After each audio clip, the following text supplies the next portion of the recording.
Ես կարճ ուղղակի այդ մեր հետազոտությունների ուղղությամբ արձանագրեմ, որ քրեական հատկապես վարույթների շրջանակներում նկատվում են կուսակցությունների, ընդդիմադիր կուսակցությունների նկատմամբ տոտալ գաղտնալսումները մենք արդեն գիտենք, որ բոլորին այսպես գաղտնալսում են, հիշելով օրինակ Բագրատ Սրբազանի հետ կապված քրեական վարույթը, հիշելով Խաչիկ Գալստյանի հայրենի կուսակցության գլխավոր քարտուղարի հետ կապված ձայնագրություն եւ բազմաթիվ այլ ձայնագրություններ, մենք տեսել ենք մի իրողություն, որ իշխանությունը կամ ավելի ճիշտ այս դեպքում իրավապահ մարմինները այդ ձայնագրությունները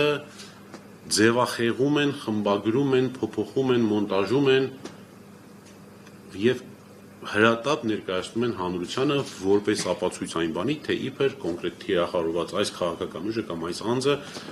կատարել են, ընտրակաշառք են բաժանել,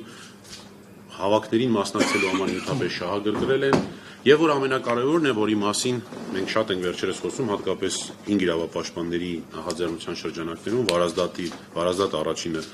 այս հարցը բարձրացրեց, որ հակակոռուպցիոն կոմիտեն օրինակ յուրաքանչյուր ձայնագրությունը հրապարակելուց կամ մամուլի հաղորդագրությունը հրապարակելուց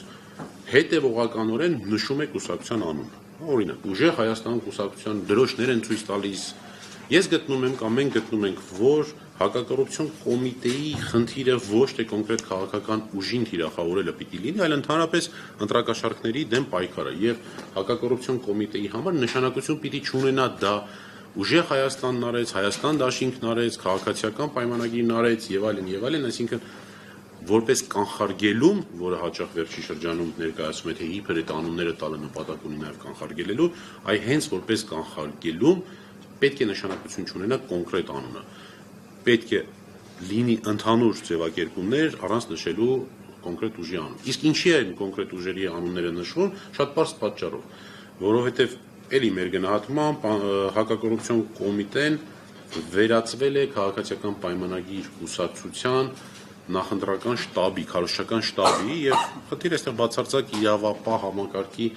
օրենքով նախատեսված գործառույթները, լիազորությունները իրականացնելը չի,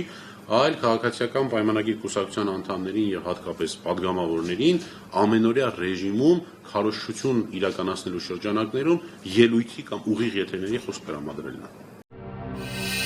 Բաժանորդագրվեք Արմաթ մեդիայի ալիքներին սոցցանցերում։ Հետևեք մեզ նաև Armat Media AM կայքում։